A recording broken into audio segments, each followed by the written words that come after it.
Kenshi, Kenshi, Kenshi, Kenshi. Kenshi. What can I say about my first experience with Kenshi? Is it a survival game? Yes. Is it a top-down RPG with RTS mechanics? Yeah, it is. Is it merciful? That question is probably best explained by telling you the tale of Tickles Bean Dip, my first character. Tickles wasn't made with the intention of ruling the cruel wastelands of this apocalyptic hellscape.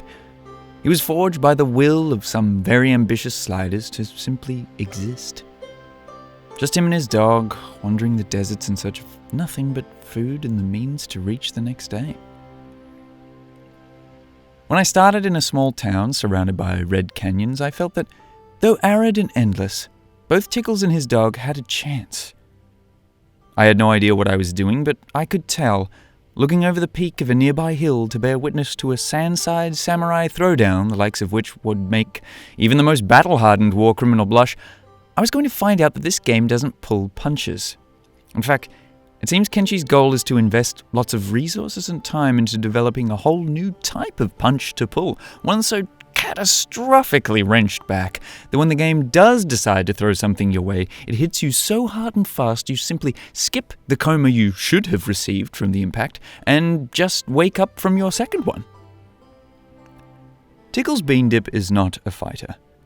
I knew he would have to draw his rusty iron pipe at some point, but not within the first 40 seconds or so. I knew I had to be cautious, patient even. I needed to observe how the enemy worked, how people worked, before I engaged in anything even remotely like actual combat. As the battle waged on, Tickle's unflinching stillness proved too powerful for the desert pirates and town guards to endure any longer. The pirates and guards retreated back to their respective scum holes to leave a dog and an old man in a massacre. The dip and the dog were now free to loot and pillage the bodies. A literal cemetery of opportunities had opened up to me. I quickly began taking anything to sell, eat, or wear. Tickles, now clad in a very stylish jacket, pants, and an iron hat that would most certainly cook his brain from the inside out with prolonged exposure to the sun, I was ready for action. The action in question, however, was much more ready for me. I didn't even know I was being attacked until the game sat me aside like a scolded little child, forcing my gaze up to meet their disappointed scorn and say, "You're under attack." I was, and with the swiftness of a coke-addled coward, I slammed the spacebar, pausing the game. To no one's surprise, I was engaged in combat.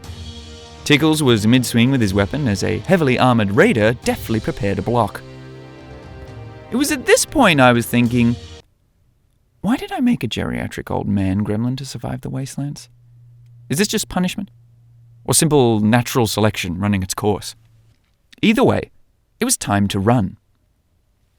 Tickles quickly shifted on his heels and began hobbling away towards, well, anywhere his current situation wasn't. A swarm of other raiders began mobilizing on my position. "Excellent," I said as I reached for my emergency gamer bleach. "You're injured," Kenshi said. How the game could see my pride, I'm not sure, but it was right. Tickles wasn't going to see nightfall. Tickles was swiftly slashed unconscious, as the raiders then set to give his dog the Iggy versus Vanilla Ice treatment. As Tickles Bean Dip slipped into unconsciousness, I sat back in awe. I'd fucking died in the first 11 minutes of this game. And yet, I wanted to keep playing. And I suppose that's the best way to talk about Kenshi.